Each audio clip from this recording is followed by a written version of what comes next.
지금 선 자리에서, 지금 선 자리에서라는 제목으로 이 시간 하나님의 말씀을 선포합니다. 학개서는 바벨론에서 귀환한 이스라엘이 지체하고 있었던 성전 재건에 관한 메시지를 담고 있습니다. 바벨론이 망하고 페르시아가 패권을 잡았을 때 왕이었던 고레스는 이스라엘 백성들을 고국 예루살렘으로 돌려보내었어요. 에스라서의 기록에 의하면 하나님을 섬기는 모든 유다 사람들은 고향으로 돌아가서 성전을 지으라라고 하였고, 돌아가는 길에 각종 도움을 받을 수 있었으며 성전을 재건할 예물들 또한 함께 가지고 돌아갈 수 있었다라고 이야기합니다. 이는 누구도 예상하지 못한 놀라운 일이었으나 하나님은 이미 예레미야 선지자를 통해 약속하셨던 일이었어요. 그래서 역대하 36장 22절은 이렇게 말씀합니다. 여호와께서 예레미야의 입으로 하신 말씀을 이루시려고 여호와께서 바사의 고레스 왕의 마음을 감동시키심에 그가 온 나라에 공포도 하고 조소도 내려 이르되. 아멘. 신실하신 하나님께서 돌아갈 날을 예비하셨고 또 그 약속을 잊지 않고 지켜주셨습니다. 그 은혜로 고향 예루살렘으로 돌아올 수 있었지요. 오래전 선조들에게 주셨던 기업이자 고향으로 돌아갈 수 있다는 소식을 들었을 때 제자들이 모든 것을 버리고 예수님을 따랐듯이 모든 것을 두고 본향으로 출발한 사람들이 있었습니다. 그들이 바로 오늘 본문의 주인공인 이 사람들인 것이죠. 그들이 오늘 서 있는 자리는 이렇게 하나님의 말씀이 성취된 자리이며 사명을 부여받은 자리였습니다. 영광스럽고 기쁨으로 가득할 것 같은 이 자리는 어떠했을까요? 남겨진 사람들, 즉 많은 사람들이 포로로 끌려갈 때 끌려가지 않고 예루살렘에 남아있던 사람들이 있었습니다. 유대 지역에 남아있던 사람들이 있었어요. 포로에서 돌아온 이들이 예루살렘에 도착했을 땐 그렇게 끌려가지 않았던 사람들이 이미 70년이라고 하는 긴 시간 동안 자기들만의 세계를 구축하며 살아가고 있었습니다.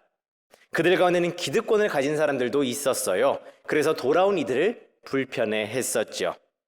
포로로 끌려가기 전에 그들에게 주어졌던 기업은 이제 다른 사람들의 것이 되어 있었기 때문에 그것에 대한 시시비비를 가려야 하는 상황이었습니다. 70년이라고 하는 긴 시간을 내게 주셨던 삶의 자리를 떠나 제3의 장소에 있다가 다시 돌아왔는데, 돌아올 때는 내가 하나님께서 계신 곳, 예배드릴 수 있는 곳, 성전이 있는 그곳으로 돌아가겠노라고 당찬 포부를 가지고 돌아왔지만, 돌아왔을 때 그들 눈앞에 펼쳐진 건 가난과 불편함과 어색함 뿐이었던 것입니다. 결코 녹록지 않은 상황이었던 것이죠. 돌아온 이들은 자신들의 터전을 회복해가면서 성전을 재건하려고 하였으나 르훔과 심세를 중심으로 한 이런 대적자들의 회방으로 인해 겨우 성전의 기초만을 준비할 수밖에 없었습니다. 이렇게 16년의 시간이 지난 때가 바로 오늘 본문의 시점이에요. 하나님은 돌아온 이스라엘 백성들의 그 삶의 자리, 곧 지금 선 자리에서 해야 할 일들에 대해서 다음과 같이 말씀하고 계십니다. 너희들이 중단했던 일, 너희가 잊었던 일을 다시 시작하라 라고 말씀하시며 요청하고 계시다라는 거예요. 지금 선 자리에서 첫 번째, 너희 상황을 돌아보라 라고 말씀하십니다. 10절과 11절입니다. 그러므로 너희로 말미암아 하늘은 이슬을 그쳤고 땅은 산물을 그쳤으며 내가 이 땅과 산과 곡물과 새 포도주와 기름과 땅의 모든 소산과 사람과 가축과 손으로 수고하는 모든 일에 한재를 들게 하였느니라 라고 말씀합니다. 하나님께서는 이스라엘 백성들을 향해 너희들의 상황을 지금 돌아보라 라고 요청하고 계십니다.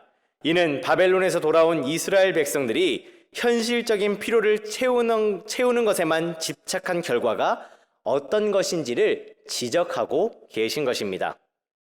나름대로 최선이라고 생각하는 방법을 추구했고 순간순간 마주하는 그 결실들을 보면서 오늘 내가 이만큼 수고했으므로 그래서 이렇게 얻었으니까 이게 하루가 되고 이틀이 되고 시간이 흘러가면 더 나아지겠지, 더 풍족하게 누릴 수 있겠지라고 하는 기대가 그들 가운데 있었다라는 거예요. 하지만 시간이 지났을 때 그들에게 남겨진 것이 무엇입니까? 그들의 삶에 주어진 결과는 전적으로 상반된 것이었습니다. 하나님께서 언급하시는 이 문제들의 면면을 보십시오. 하늘에서 내리는 이슬, 곧 하늘의 이슬은 땅의 산물이 아닙니다. 하늘에서 내려와야 되는 것이죠. 나의 노력과 수고로 얻을 수 없다라는 것입니다. 이스라엘 백성들은 척박한 땅에서 물을 얻기 위해서 나름 많은 수고를 했고 연구를 했어요. 그 방편이 바로 우물을 파는 것이고 웅덩이를 준비하는 것이었습니다. 그렇게 내 삶에 필요한 그 물을 얻어보겠노라고 했지만 그것은 제한적인 것으로 온전히 얻을 수도 없고요. 필요한 만큼을 다 얻을 수도 없을 뿐만 아니라 또 하나님께서 하늘에서 이슬을 내려주시지 않는다면, 지속적으로 그렇게 공급되지 않는다면 유지해 갈 수도 없는 것들입니다. 하늘의 이슬은 하나님의 축복, 은혜, 번영을 상징합니다. 특히 팔레스타인 지역에서는 곡식 경작은 물론이요, 목축을 하는 데 있어서도 그들에게 주신 삶의 터전인 그 자연이 균형을 이루어감에 있어서도 아주 중요한 요소였던 것이죠. 이삭이 야곱을 축복하는 장면을 보십시오. 하나님은 하늘의 이슬과 땅의 기름짐이며 풍성한 곡식과 포도주를 내게 주시기를 원하노라 라고 말씀하고 있습니다. 모든 좋은 것의 시작이 하늘의 이슬에서부터 시작됨을 알 수 있습니다. 이를 감안할 때 하나님을 잊고 하나님을 저버리고 자기 스스로 번영과 형통을 위해서 살아간다는 것이, 수고하며 애쓴다는 것이 얼마나 허망하고 어리석은가를 분명히 알 수 있습니다. 노력해야지요, 수고해야지요, 최선을 다해야 합니다. 하지만 그 가운데 하나님을 향한 마음과 믿음을 잃어버리면 오늘 본문의 이스라엘 백성들과 같은 길을 갈 수밖에 없다라는 것입니다. 그래서 예레미야는 이렇게 말씀합니다. 내 백성이 두 가지 악을 행하였나니 곧 그들이 생수의 근원되는 나를 버린 것과 스스로 웅덩이를 판 것인데 그것은 그 물을 가두지 못할 터진 웅덩이들이니라. 아멘. 이렇게 하늘에서 이슬이 내리지 않음으로 인하여 땅은 산물을 그치기 시작했습니다. 이 산물이라는 것은요, 땅에서 얻을 수 있는 모든 종류의 열매를 의미하는데 하늘에서 이슬이 내리지 않으니 어떤 열매도 얻을 수 없게 되었다라는 겁니다. 하나님을 향한 열정과 성전 재건을 향한 열심이 식어진 결과가 얼마나 비참한 결과로 돌아왔는지를 하나님께서 친히 지적하고 계신 것입니다. 이는 자연적으로 그리고 그저 우연히 일어난 일이 아닙니다. 11절을 보십시오. 내가 한재를 들게 하였느니라 라고 말씀하고 계십니다.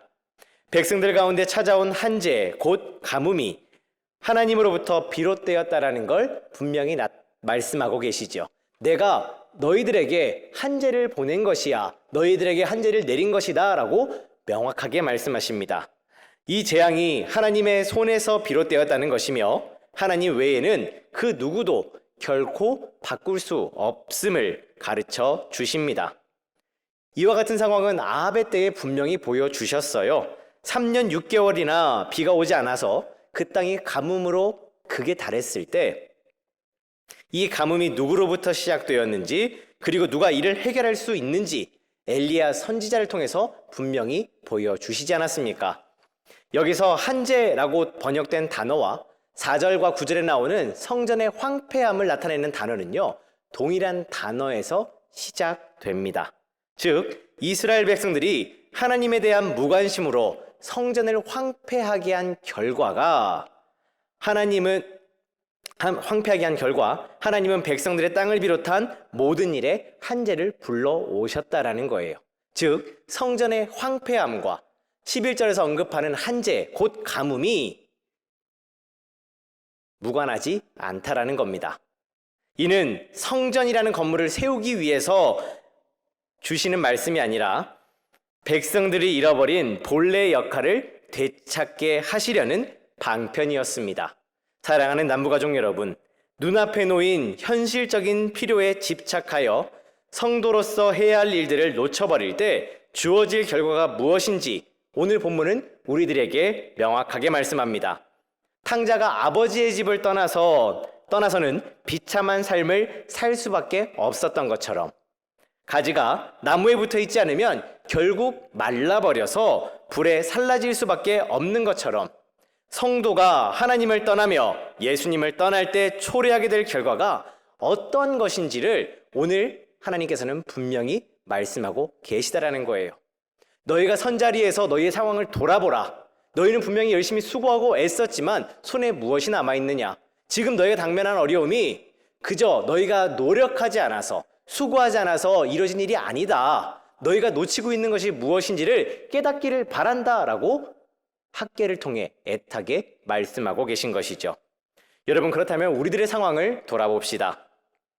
코로나로 불안정해진 상황에 여기다가 국내외 발생한 각종 인플레이션이 더해져서 하루하루가 살얼음판을 걷는 것과 같다라고 이야기합니다. 가족들의 안녕을 위해 그리고 우리가 당면한 위기를 극복하기 위해서 더 치열한 삶을 살아가고 있음을 우리 모두가 공감하는 바이지요.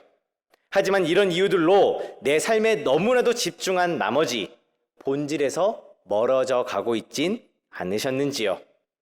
당장에는 그렇게 수고함으로 나를 위한 일을 함으로 더 넉넉해진 것 같고 안정되어지는 것 같지만 손으로 수고한 모든 일을 하나님께서 지켜주시지 않는다면 과연 그것을 얼마나 유지하고 지켜갈 수 있겠습니까? 그래서 시편 기자는 127편 1절을 통해서 이렇게 말씀합니다. 여호와께서 집을 세우시지 아니하시면 세우는 자의 수고가 헛되며 여호와께서 성을 지키시지 아니하시면 파수꾼에 깨어 있음이 헛되도다. 아멘. 요 근래 집값이 폭등해서 집이 있으나 없으나 다들 걱정이라고 합니다. 집이 있는 분들은 오르는 집값만큼이나 감당해야 할 세금을 비롯해서 여러 가지 것들이 있어서 근심이 되신다라고 하고요. 반대로 집이 없으신 분들은 내 집을 마련하고자 하는 그 마음은 있으나 현실적으로 더 어려워졌기 때문에 그로 인해서 근심을 하신다라고 합니다. 정책을 비롯한 여러 가지 원인이 문제라고 얘기하시는 분들도 있고요. 이를 위해서 많은 전문가들이 머리를 맞대고 있다고 이야기하는 분들도 있습니다. 하지만 여러분, 한번 잘 생각해 보십시오. 정책을 잘 세웠으면 그리고 잘 세우면 정말 이런 문제들을 다 감당할 수 있겠습니까? 정도의 차이가 있긴 하겠지만 결과적으로는 크게 다르지 않을 겁니다. 누구는 그렇게 이야기합니다. 정권이 바뀌면 혹은 총리가 바뀌면 나아지지 않겠어라고 얘기하시는 분들도 있어요. 여러분, 어느 정권이 들어서든 어느 총리가 들어서든 이 상황들을 우리 스스로 우리의 능력과 지혜만으로는 감당하기 쉽지 않을 것 같습니다. 제가 감히 분명히 말씀드릴 수 있는 것 한 가지는요, 이와 같이 상황이 날로 더 어려워지고 더 힘든 상황을 마주한다 할지라도 그 가운데서 우리를 지켜주실 수 있는 분은 오직 하나님 한 분뿐이시며 이 상황을 순적하게 풀어가실 수 있는 분 또한 하나님이신 줄 믿습니다. 신실하신 하나님께서는 그의 백성들을 언제나 선한 길로 인도하셨기에 오늘 우리가 하나님을 바라보고 의지한다면 하나님은 우리를 그와 같은 선한 길로 인도해 주실 거예요. 여러분, 집을 한 채 갖고 더 좋은 차를 타는 것 중요할 수 있습니다. 그것이 내게 채워지지 않으면 마치 내게 하나님이 없는 것처럼 얘기하지 마십시오. 오늘 내가 건강을 유지하고 예배하고 싶을 때 예배하고 내가 오늘 힘써 일할 수 있는 일터가 있다는 것, 하나님께서 우리에게 공급하지 않으셨다면, 하나님께서 돕지 않으셨다면 우리가 결코 누릴 수 없는 것들입니다. 오늘 우리들이 마주한 상황은 생존과 안정을 위해 누구보다 치열한 상황입니다. 마치 본문 속에 포로에서 돌아온 이스라엘 백성들이 마주한 상황과 참 많이 닮아 있습니다. 그러므로 오늘 우리가 서 있는 이 자리, 지금 우리가 선 자리에서 믿음과 역량을 회복하고 지켜감으로 말미암아 하나님의 은혜 가운데 머무를 수 있는 하나님의 사람들 되시길 소망합니다.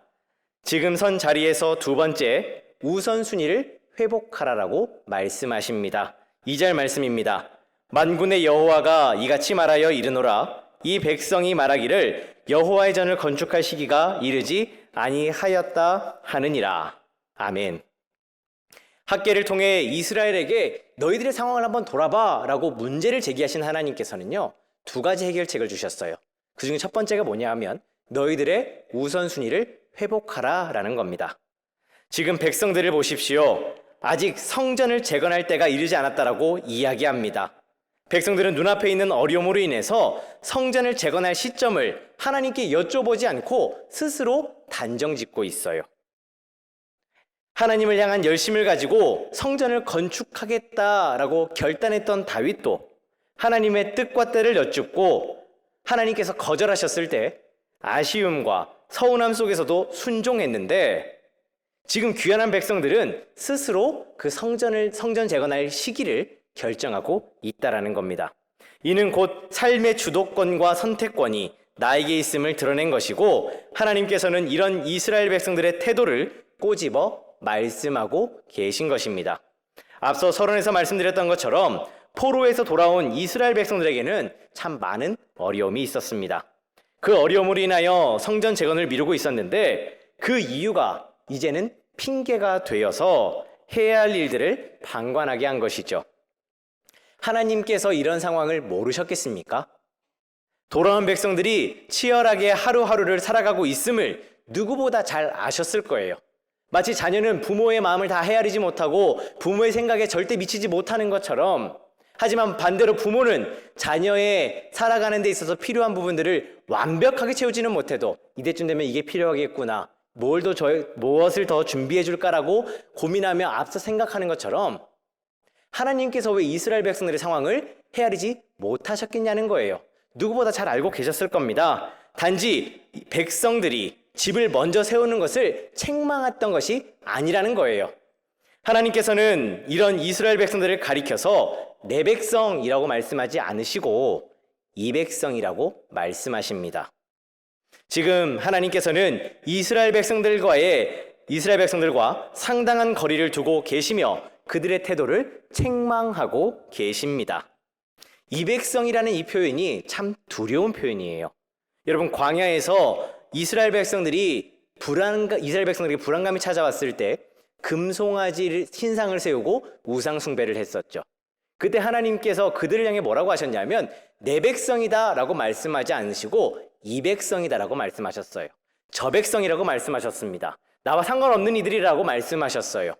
여러분, 지금 성전 재건을 미루고 있는 백성들을 그 광야에서 우상 숭배를 함으로 말미암아 범죄했던 백성들과 같은 선상에 두고 계신다라는 겁니다. 왜 그렇습니까? 이스라엘 백성들은 아직 성전을 재건할 시기가 이르지 않았다라고 이야기하기 때문입니다. 이 표현은 정말로 시기와 때를 보고자 함이 아니라 성전 재건에 관심을 기울이지 않았기 때문이에요. 이는 하나님으로부터 마음과 생각이 멀어진 그런 그들의 삶을 보여주는 단적인 예입니다. 아직 때가 이르지 않았다라고 했던 나름의 이유들은 있어요. 어떤 인간적인 핑계로서 또 현실적으로서 이야기할 수 있는 부분들이 있었습니다. 여전히 페르시아의 속국으로서 나라의 조직을 갖추지 못하여 군사적으로나 정치적으로 불안정한 상태에 있었어요. 거기에다가 그들의 대적들은 여전히 건재합니다. 반면 돌아온 이들의 삶은 당장 내일을 걱정해야 하는 절박한 상황이었어요.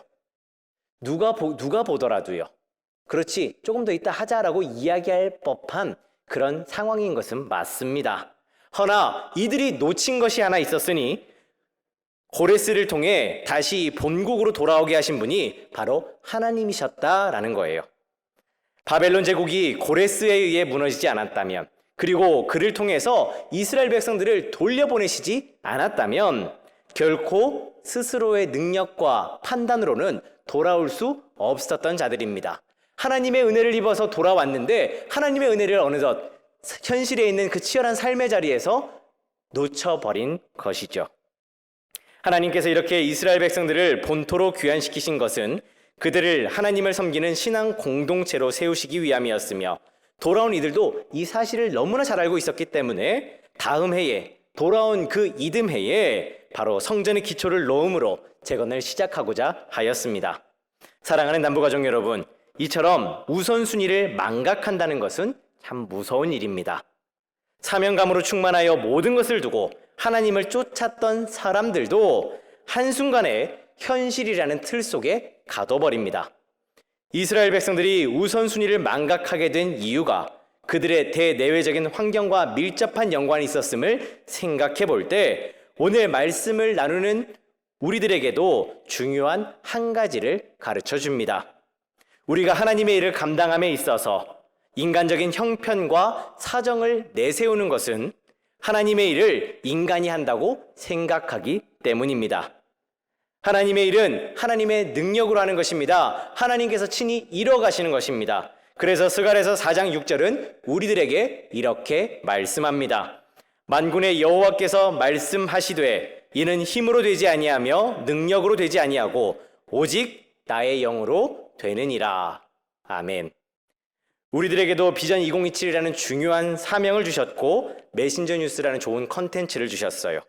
하지만 이를 다짐하고 시작한 때가 언제였는지 여러분 기억하시지요? 기억하셔야 합니다. 이때가 바로 코로나가 시작되던 시점과 맞물려 있어요. 성도들은 교회에 모이지 못하고 관계는 단절되었으며 교회가 코로나 확산의 중심이자 근원지인 것처럼 보도되어서 그야말로 하나님의 일들을 감당하기엔 총체적인 난국을 만났을 바로 그때였습니다. 2년이라는 시간이 지났어요. 생각보다 많은 시간이 흘렀는데 우리가 함께 다짐하고 결단하며 준비했던 저 비전들, 그 가운데 상당 부분들이 진전되었습니다. 2020년을 시작하면서 선포한 저 일 가운데 이미 상당 부분이 진행되었고 지금도 잘 진행되고 있어요. 여러분, 우리가 지금 우리들의 현실을 눈앞으로 봤다면, 그러니까 우리 현실에 매몰되어 있었다면 과연 저 가운데 몇 가지나 할 수 있었겠습니까? 당장에 우리 교회 성도들이 출석을 하지 못하는데, 또 교회는 헌금에 있어서 여러 가지 제약이 있으니 그 재정적으로도 위축을 받을 텐데, 우리가 이 현실에 매몰되었다면 저 비전 가운데 과연 얼마나 감당할 수 있겠냐는 겁니다. 교회의 인맥이나 조직력이 해낸 것이 아닙니다. 우리들의 능력으로 하는 것이 아닙니다. 하나님께서 명하신 일이었고 작금의 어려움 속에서도 우리가 우선순위를 놓치지 않았기에 하나님의 능력을 힘입어 여기까지 올 수 있었습니다. 이를 놓치지 않고 우선순위를 기억하며 지금처럼 우직하게 나아간다면 마지막까지 잘 감당하게 될 줄 믿습니다. 그러므로 우선순위를 회복하라라고 요청하시는 하나님의 말씀을 기억하고 우리들에게 맡겨주신 사명을 잘 감당해 가는 모든 남부가족들 되시길 소망합니다. 지금 선 자리에서 마지막 세 번째, 다시 시작하라라고 말씀하셨습니다. 8절 말씀입니다. 너희는 산에 올라가서 나무를 가져다가 성전을 건축하라. 그리하면 내가 그것으로 말미암아 기뻐하고 또 영광을 얻으리라. 여호와가 말하였느니라. 아멘. 학계를 통해 이스라엘에게 너희들의 상황을 돌아보라 라고 문제를 제기하신 하나님은 두 번째 해결책으로 다시 시작할 것을 요청하셨습니다. 다른 걸 하라고 말씀하신 게 아니에요. 성전 재건 다시 시작하라 라고 명령하셨습니다. 이는 구체적으로 무엇을 할지를 말씀하신 것인데 백성들은 성전을 건축할 시기가 아직 이르지 않았다라고 생각하지만 하나님은 지금이 바로 그때다라고 말씀하신 것입니다. 이스라엘 백성들의 머릿속에 성전은 어떤 모습일까요? 솔로몬 시대의 성전의 모습이었을 거예요. 크고 화려하며 각종 진귀한 것들로 준비되었던, 그래서 보는 것만으로도 하나님의 영광이 임한 것 같아 보이는 그 성전을 기억하고 있었을 것입니다. 그와 같이 만들려고 하니 지금 내 수중에 있는 것으로는, 내 현실에서는 불가능하다라고 자꾸 스스로 제안했던 것이죠. 하나님께서는 그것이 중요한 것이 아니라는 걸 오늘 8절을 통해 분명히 말씀하십니다. 이를 위해 산에 올라가서 나무를 가져다가 라고 말씀하셨어요. 이 산은 특정된 산이 아니라 그들의 눈으로 볼 수 있는 주변의 산들을 의미합니다. 오늘 목사님께서 말씀하셨던 것처럼 진흙이라는 게 특정한 곳에서 가져온 게 아니잖아요. 우리 주변에 있는 것들을 통해서 하나님께서 일하셨음을 말씀해 주셨는데 바로 그것과 동일합니다. 하나님께서는 우리가 감당할 수 없는 것들을 요구하시는 분이 아니세요. 우리가 할 수 있는 것을 가지고 요청하십니다. 그러면 우리는 주변에 그것들을 찾고 가지고 순종하면 되는 거예요. 그때 우리는 하나님의 일들을 볼 수 있습니다. 이것을 할까, 저것을 할까, 여기까지 할까, 저기까지 할까 생각할 필요가 없습니다. 하나님께서 말씀하시면 순종하는 것이고, 순종하면 그때 하나님께서 어떻게 일이 이루어지는지를 우리에게 친히 보여주실 거예요. 그게 지금까지 우리 남부교회를 세우셔서 인도하신 방법이었고 앞으로도 그 방법은 변하지 않을 줄 믿습니다. 하나님께서 우리에게 요구하시는 것, 지금 이스라엘 백성들에게 요구하시는 것은 성전을 재건하라라는 거였어요.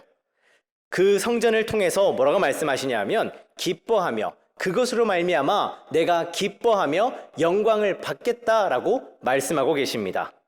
무소부지하신 하나님께서 다윗이 내가 하나님의 집을 짓겠습니다 했던 그때에 내가 이스라엘과 늘 함께 있으면서 언제 집을 지어달라고 했냐라고 되물으셨던 그 하나님께서 지금은 왜 재건될 성전을 통해 기뻐하시며 영광을 받으시겠다라고 말씀하고 계신 것일까요? 성전을 회복한다는 것은 건물의 재건을 넘어서 예배의 회복을 의미합니다. 성전은 여호와 임재의 상징적 처소였기 때문에 성전이 회파된 채로 방치되는 것은 하나님을 소홀히 여기는 것인데 이런 상태에서 어찌 이스라엘 백성들의 예배가 바르게 이루어지고 있다라고 말할 수 있겠습니까? 광야를 지나던 이스라엘 가운데는 언제나 성막이 있었습니다. 그들이 길을 갈 때에도 그들 가운데 성막이 함께 동행을 했고요. 그들이 머물러야 할 때는 성막을 중심으로 자리를 잡았습니다. 그렇게 그들의 눈에는 언제나 성막이 보였어요. 그랬기에 하나님과 함께함을 잊지 않고 광야를 지나 약속의 땅에 이르를 수 있었습니다. 가나안 땅에 들어가서는 상황은 조금 달라졌지만 의미적으로는 크게 다르지 않았어요. 예루살렘에 성전이 세워졌습니다. 이스라엘 백성들 가운데 눈으로 보는 자보다 보지 못하는 사람이 훨씬 많았을 거예요. 흩어져 살았으니까요. 하지만 그들의 머릿속에 잊혀지지 않는 한 가지가 있었으니 예루살렘에는, 하나님의 도성에는 성전이 있다라는 겁니다. 그곳에는 하나님이 계시며 내가 그곳을 향해 기도하고 내가 그곳을 향해 올라가면 하나님 앞에 예배할 수 있다라고 하는 생각이 그들 가운데 있었어요. 눈으로 볼 수는 없지만 하나님과 함께하고 있음을 놓치지 않았다는 겁니다. 말씀 속 이스라엘 백성들에게 성전 재건을 다시 시작하라라고 요청하시는 하나님은 오늘 우리들에게도 동일하게 요청하십니다. 너희가 예배를 회복할 때 그 일로 말미암아 기뻐하며 영광을 받으시겠다라고 말씀하고 계십니다. 우리 곁에 빈자리로 돌아오지 못한 분들이 참 많지요. 그분들을 초청하고 내 편의대로 그리고 내 중심적으로 변해버린 주일을 비롯한 공예배를 회복할 것을 요청하고 계십니다. 각종 매개를 통한 예배도 하나님께 영광을 돌리는 예배예요. 그 예배를 통해서 하나님께 영광을 돌릴 수 있습니다. 하지만 앞서 말씀드렸던 것처럼 이스라엘 백성들이 성전을 중심으로 해서 내가 예배할 곳이 우리 아버지가 계신 곳이 저곳이구나 라고 하는 방향성과 중심을 놓치지 않고 예배했다면 오늘 우리에게는 이 제단, 이 예배당이 우리가 서 있어야 할 자리이며 우리가 돌아와야 할 자리입니다. 이 주변에 있는 빈 자리를 우리 함께 채워가면서 함께 호흡하고 찬양하며 예배합시다. 성전을 재건하라고 요청하신 하나님의 그 말씀을 우리가 마음 깊이 새기고 우리들도 이 예배당을 다시 회복해 갑시다. 물론 이렇게 말씀드리면 여러분 걱정되실 거예요. 이번 주에는 나날이 확진자 수가 최대로 경신되었습니다. 제가 설교를 준비하면서 설교할 날이 다가오는데 참 불안한 겁니다. 우리 다시 성전에 모여서 예배합시다. 예배를 회복해야 됩니다. 오늘 하나님께서 말씀하셨잖아요 라고 이야기를 해야 되는데 확진자 수가 들어갑니다. 어제는 사망자 수도 최대가 되었다고 뉴스에서 이야기를 하더라고요. 참 부담이 많이 됐습니다.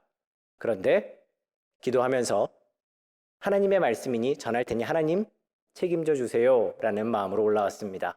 여러분, 당장에 우리 주변에 있는 상황들을 보면 불안하시죠? 저 또한 그렇습니다. 하지만 우리가 하나님을 향한 그 믿음을 잃지 않고 있어야 할 자리를 기억하며 이 자리에 나와 예배한다면 하나님께서는 우리를 지켜주실 줄 믿습니다. 분별할 것은 바르게 분별하고 정직하게 행하며 사전에 다툼의 여지가 있는 것들은 조심하고 또 조심하여서 그렇게 하나님께서 기뻐하시며 영광 받으실 그 예배, 다시 세우라고 말씀하신 그 성전을 벽돌 한 장 한 장을 쌓아 올리는 심정으로 다시 회복하고 시작해가는 모든 남부 가족들 되시길 소망합니다.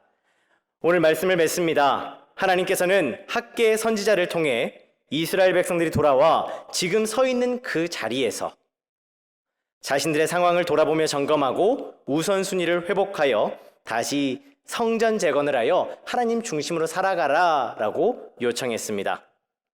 돌아온 예루살렘이 이스라엘 백성들이 서 있어야 할 자리고 지금 서 있는 자리라면 예배당이 있는 이곳은 우리들이 선 자리이며 지켜가야 할 자리입니다.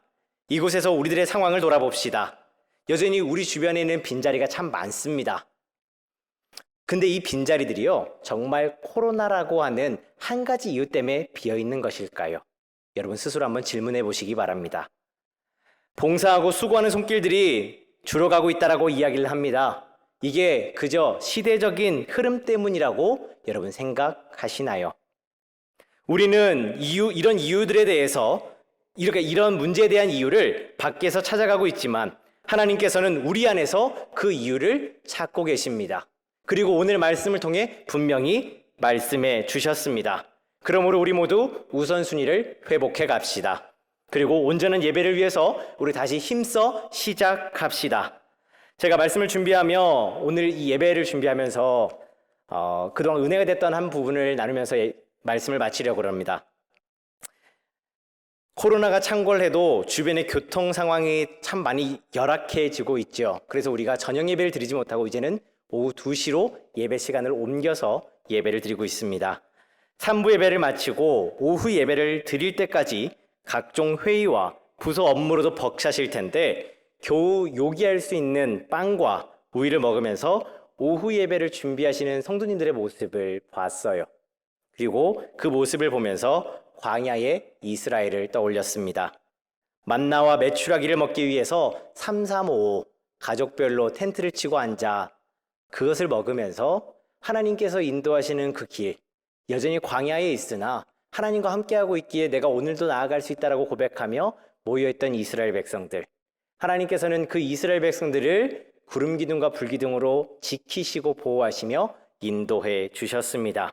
그렇게 믿음의 땅으로, 기업으로 인도해 주셨지요. 예배를 사모하며 믿음의 여정을 우리가 이와 같은 모습으로 감당할 수 있다면, 여전히 불편하고 부족하지만 이 열정과 이 중심을 가지고 이 자리를 지켜간다면 하나님께서 우리를 동일하게 보호하시고 인도하실 줄 믿습니다.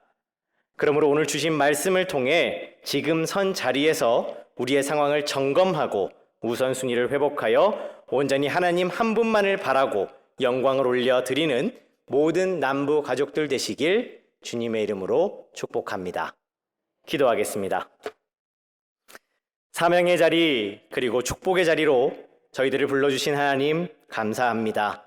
오늘 말씀을 통해 지금 우리가 선 자리에서 해야 할 일들을 요청하셨사오니 말씀 앞에 선 우리 모두 상황을 점검하고 우선순위를 바르게 세우며 예배를 회복하고 하나님 중심의 삶을 다시 시작하려고 하오니 주님 은혜와 능력을 더하셔서 우리로 하여금 하나님 편에 서는 하나님의 백성들 되게 하시고 우리들의 길이, 우리들의 자리가 날마다 하나님의 선하심 가운데 머무를 수 있도록 인도하여 주옵소서. 말씀을 나눈 모든 성도님들의 삶과 가정과 일터를 축복하여 주셔서 주신 삶의 자리에서 주님의 참된 증인으로 살아갈 수 있도록 도와주옵소서. 이 모든 것 다시 오실 예수님의 이름으로 기도합니다. 아멘.